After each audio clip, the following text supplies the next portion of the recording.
Mira, Juan, hemos hecho contacto con un gran amigo, un altamente calificado profesional del derecho, el doctor Carlos Salcedo. Buenas tardes, doctor. Giorgio, un abrazo, Juan. ¿Rudy no anda por ahí? No, Rudy tuvo que ausentarse. Salió huyendo. Sí. Cualquiera sale huyendo hoy. No. Yo sé que debe estar en un compromiso importante. Sí, no, un asunto personal. Doctor, nos gustaría un análisis de su parte sobre la decisión de la jueza para el tema de la prisión preventiva, la medida de coerción contra Jean Alain Rodríguez, haber dictado 18 meses y declarado el caso complejo. Yo creo primero que se trata de un caso de grandes magnitudes, por lo que son las proposiciones fácticas, las imputaciones que han estado presentes en la solicitud de medida de coerción. Son trascendentes estas imputaciones y de inicio pueden calificar para una medida tan drástica, tan onerosa, tan gravosa como lo hizo la prisión preventiva en el caso particular de Jean Alain y otros. Evidentemente que la jueza debió tener en sus manos pruebas, evidencias que dan cuenta de que esas imputaciones o proposiciones fácticas se corresponden con hechos imputados a cada uno de ellos, particularmente a Jean Alain Rodríguez como cabeza del grupo que lo tienen, y al mismo tiempo con una cantidad de pruebas que sustentan esas afirmaciones. Esas son las condiciones, y la última condición es que haya efectivamente un peligro latente de fuga. Y yo creo que por lo menos en lo que escuché, en lo que vi, habría que ver la decisión ya motivada para un mayor análisis, ponderación sosegada de parte de cualquier jurista, pero por lo que se vio y se escuchó, probablemente haya más que razones para que eso haya ocurrido. Y eso es el resultado, evidentemente, de un deshonor que se le haya podido hacer a un ejercicio tan necesario de una Procuraduría General de la República, que no solamente el sistema de justicia en general, sino de manera particular, muchas veces se le acusa por una percepción muy baja en términos de la cualificación ciudadana, y que deviene precisamente del manejo algo irresponsable de muchos miembros del Ministerio Público. No todos, evidentemente, hay una gran cantidad de Ministerio Público en el país que honran el ejercicio, pero en el caso particular del mayor representante, del máximo representante del Ministerio Público, ya venían escuchándose voces durante su gestión de las arbitrariedades, de la falta de objetividad, pero uno creía, aunque se oían voces también en ese sentido, de que no había tanta maledicencia, tanta falta de pudor, incluso en el ejercicio de esa noble, no solamente profesión de abogado, que es necesaria en principio para ser miembro del Ministerio Público y Procurador General de la República, sino que también se advierte el hecho de que sea una persona absolutamente íntegra, que dé cuenta no solamente frente a sus propios actos y las consecuencias que eso entraña en caso de que sean perniciosas para el patrimonio público, sino también para el propio orden de dirección en términos éticos y morales que debe exhibir un Procurador General de la República. Evidentemente que estamos apenas en el inicio, en la puerta de inicio de un proceso de investigación, y la investigación deberá arrojar no solamente luces, inicios, indicios, presunciones, sino que estas presunciones se condigan con hechos graves y que al mismo tiempo tengan una solidez probatoria a fuerza de cualquier tipo de defensa. Pero eso lo dirá el tiempo, y él necesita, como los demás, niveles de garantía y transparencia de la carpeta fiscal para que ellos puedan producir la defensa adecuada. Doctor, he escuchado a algunos abogados señalar que en el expediente acusatorio no aparece ninguna acción que pueda ser calificada como penal, que todo está dentro del ámbito civil. Bueno, cuando se habla de malversación de bienes públicos, que tiene diferentes connotaciones o tipificaciones penales, estamos hablando de afirmaciones graves, y como dije antes, si están soportadas en evidencias, en un acervo probatorio, por lo menos serio en principio, sujeto a una cualificación o a una verificación o fiscalización posterior, no solamente por parte del órgano investigador, que debe hacerlo responsablemente si encuentra pruebas de cargo como de descargo, debe transparentarla a la defensa, sino que en ocasión de una potencial audiencia preliminar o fase intermedia, esas pruebas reúnan condiciones de legalidad o condiciones de utilidad, de necesariedad, y debe una vinculación irremediable en el caso particular de hechos relevantes en relación con los imputados. Por lo tanto, lo que he escuchado tiene una connotación de naturaleza penal en principio. No voy a afirmar de manera determinante esto porque apenas, recuérdense que estamos en el antedespacho de un proceso judicial. Apenas se inicia una investigación profunda, el Ministerio Público ha dicho que tenía más de 5.000 elementos, evidencias ya reunidas, lo que indica que están avanzando bastante, pero ahora, en este momento, a partir de la medida de coerción, es que se intensifican y se suman las actuaciones más necesarias, las evidencias y pruebas que finalmente van a ser sopesadas en la audiencia preliminar, y posteriormente también en ocasión de revisión de medidas de coerción pueden haber incluso presupuestos nuevos importantes que pueda la defensa acreditar y que finalmente den cuenta de lo contrario a lo firmado al Ministerio Público por parte del Ministerio Público. Carlos, explícame esto. Cuéntame. Explícame esto. El doctor Cándido Simón envía esta nota. Decisión caso Medusa. Número 1. Hay precisión de cargos en la imputación. Número 2. ¿La imprecisión? Sí. Imprecisión. No, dice precisión de cargos en la imputación. Es posible. 2. Rechaza la nulidad de la imputación por no ser su área. 3. Rechaza la exclusión probatoria. 4. Las actas de entrevistas e interrogatorios no se incorporan en esta fase. 5. Hay causa probable establecida. Probabilidad razonable. 6. El peligro de fuga.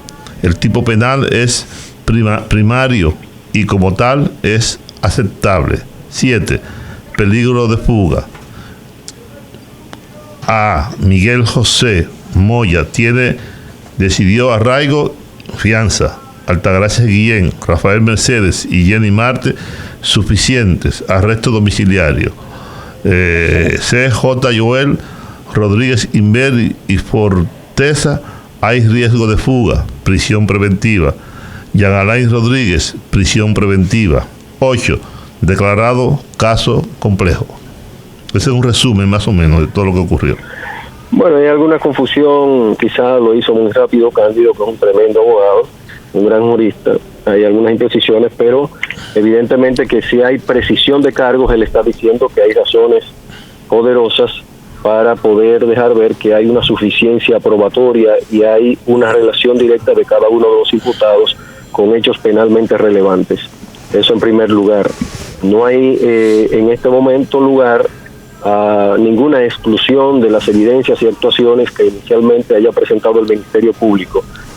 A pesar de que en algún momento el juez Vargas, el entonces juez de atención permanente que ahora está en el Tribunal Constitucional de mi aprecio, pero que tengo diferencias con algunos criterios expuestos, en algún momento él dijo que se debe creer en la buena fe del Ministerio Público en este momento procesal.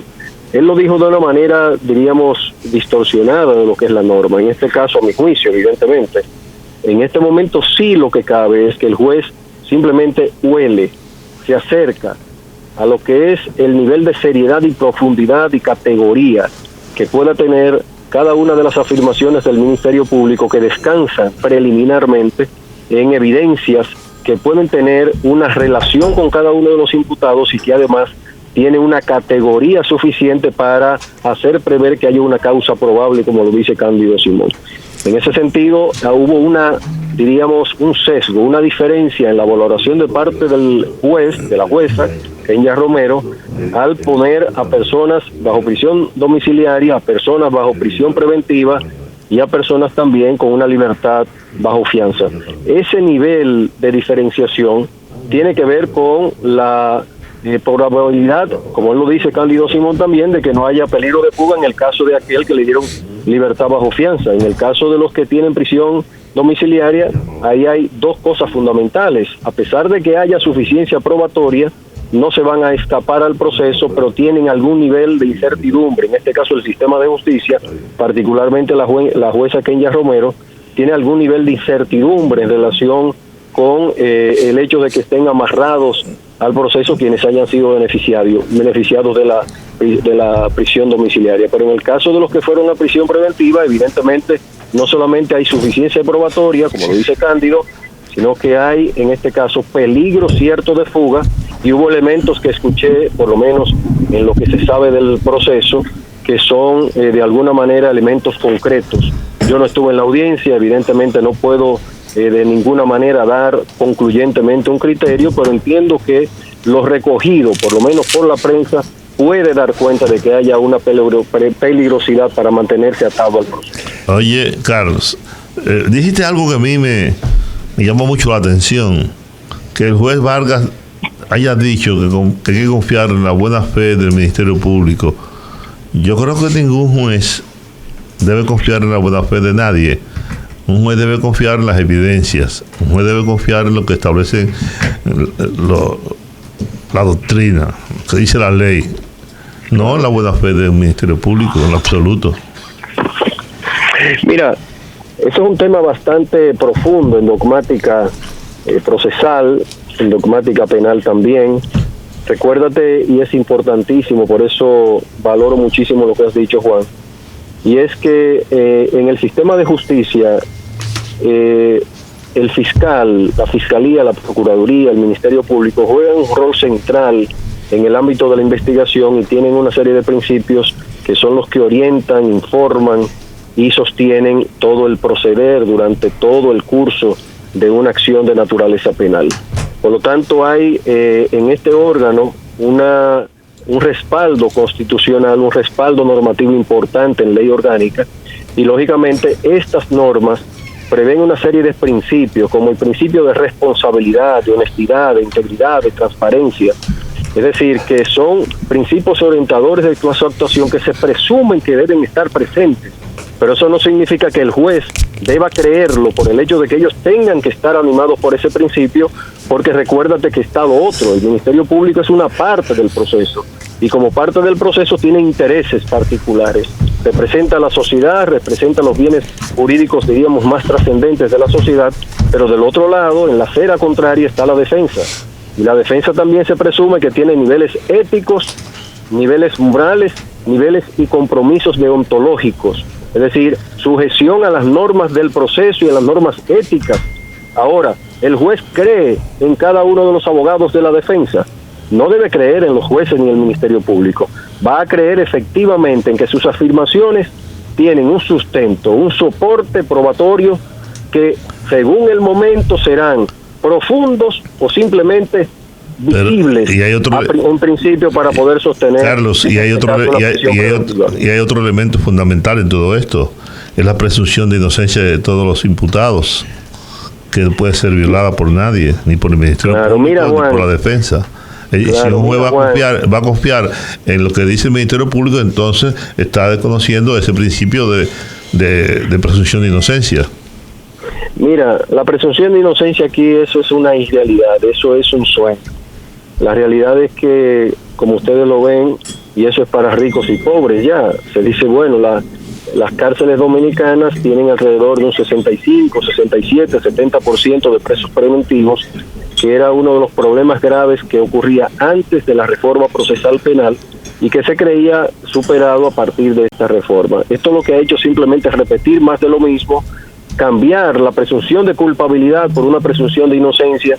No fue más que simplemente un reconocimiento constitucional, una verificación por parte del legislador de que eso existe y simplemente trasplantarlo, traducirlo a la ley orgánica del Ministerio Público, al Código Procesal Penal, pero en la práctica usted es culpable desde el momento mismo que el Ministerio Público le imputa un hecho a cualquiera. No, y no solamente el papel que jugamos nosotros, los medios de comunicación, en ese sentido, y que juegan las redes sociales, de que tú eres un imputado por cualquier hecho, ya tú eres culpable, ya eso, y más desde que te llevan la prensa, los periodistas, la vaina, y se hace alrededor. Las redes son las primeras que te condenan. Bueno, está primero la pena del banquillo, es decir, se habla de la pena anticipada por el hecho de que haya una medida de coerción o una imputación de parte del Ministerio Público, pero al mismo tiempo, y yo incluso escribí recientemente un artículo ya más general en relación con el peligro que tiene la democracia y con ello también el sistema de justicia y los procesos judiciales cuando las redes sociales, los medios de comunicación que rinden una labor importantísima en democracia, han transformado su papel condicionando en la debilidad institucional que tenemos, en la falta de independencia muchas veces, e imparcialidad de jueces y de Ministerio Público, que los primeros se han convertido en simplemente endosatarios de la posición del Ministerio Público para callar las voces populares. Los jueces no están para complacer popularidades o ser graciosos. Los jueces están para impartir justicia, para administrar justicia con criterios de independencia y con el corolario de la imparcialidad. Y la imparcialidad tiene que ver de situarse en el justo equilibrio, en el medio, entre acusador público, que es el Ministerio Público, acusadores privados, que lo hay, en los casos penales también, que es posible, y la defensa. Y en ese justo equilibrio tendrá que valorar y sopesar de manera muy cuidadosa, porque está en juego precisamente eso, Juan, Georgie, la presunción de inocencia, estado de inocencia que predica el sistema democrático en la República Dominicana, que está lamentablemente en riesgo en el país. Buenas tardes. Aquí está Rudy ya. Yo voy a reclamar mi presunción de inocencia y me alegro de que haya sido usted precisamente que haya apoyado mi presunción de inocencia cuando estos dos truanes que están aquí dijeron que yo salí huyendo. No, el único que cree que tú no saliste tú habías dicho que salir para resolver un problema. Lo dije de cariño personal, porque yo sé que tú eres absolutamente inocente. No, pero espérate, para que él confesara. Fue él que lo dijo. Fue él que lo dijo. ¿Tú me entiendes? Para que él se imputara. Ah, bueno, pero hay una falta de tu parte y una presunción de culpabilidad porque el café que está pendiente no acaba de brindar. No, venga, dame por el lado sensible. Doctor, gracias, doctor. Ya estoy aquí de nuevo. Su opinión, un abrazo. Su opinión, yo sé que ya le hemos agotado gran parte del tiempo, pero su opinión sobre el Código Penal aprobado ya por la Cámara de Diputados y en estudio en el Senado de la República. El coma por hora, Miren, yo que tengo, ustedes recuerdan mis luchas eternas, institucionales, de avances, de reforma del sistema de justicia, mi paso no solamente por FINJO, sino antes en toda esta asesoría, en los seguimientos posteriores. Yo decía que cuando se aprobara el Código Procesal Penal, no hacíamos gran cosa, aunque era importantísimo, era trascendente y había que hacerlo, si no ajustábamos el Código Penal. Desde entonces, desde el año 2001, 2002, 2003 y todos esos años, tratamos de hacer un esfuerzo, incluso con asesores nacionales e internacionales, de poder hacer una armonización de ambos digestos, de ambos códigos, el sustantivo, que es el Código Penal, y el Código Procesal Penal, o el que rige las formas de los procedimientos. Esta aprobación está pendiente hace 20 años. Ya primero, no por el paso del tiempo solamente de estos 20 años, sino los 200 años y pico que ya tiene el Código Penal nuestro, con lo cual a partir de la traducción del año 1884, que son los códigos franceses pura y sencillamente, han ocurrido una serie de actividades, comportamientos humanos que no están de ninguna manera alcanzados por el Código Penal, porque la actividad humana es mucho más incluso dinámica que el propio legislador, y por lo tanto estamos quedándonos a la saga, quedándonos en el rezago, estamos simplemente reproduciendo una serie de falta de actualizaciones en nuestro Código Penal, y lógicamente hay una tea de discordia que ha sido uno de los motivos sangrantes para que finalmente, o motivadores de que este Código Penal finalmente no se apruebe. La sociedad tiene que estar consciente que no separando una legislación especial para las tres causales se van a lograr ninguno de los propósitos de garantías que requieren también los médicos, las madres, en situaciones de vulnerabilidad. No son para los casos normales, sino para casos especiales, que tiene que estar previsto precisamente la protección frente a esas situaciones por parte del personal médico, de parte de todos los administradores del sistema de salud en la República Dominicana, y las madres que se encuentran en una situación, o los familiares, incluso frente a un incesto, una situación de violación, etcétera, o de estupro, evidentemente que debe haber un nivel de libertad que no de ninguna manera se contradice con el respeto a la vida desde la concepción misma. Claro. Esas son excepciones como ocurre en el caso de un estado de necesidad, en el caso de legítima defensa. Es decir, hay situaciones que el legislador prevé precisamente para las excepciones. Y lógicamente esos son elementos que han lamentablemente influido de manera decisiva para que el Código Penal de la República Dominicana, el nuevo código, no sea aprobado. La sociedad tiene que necesariamente sentarse fuera de las pasiones político-religiosas enraizadas, desmedidas, pensar que primero está el país y que necesitamos una legislación que responda a una realidad viviente que nos está lacerando. Muy bien, bueno, doctor, gracias por esta conversación tan importante, ¿no?, y edificante. Doctor Carlos Salcedo. Se les quiere. Gracias, igual para usted. Con cariño, Bye, Carlos. Bye, bye.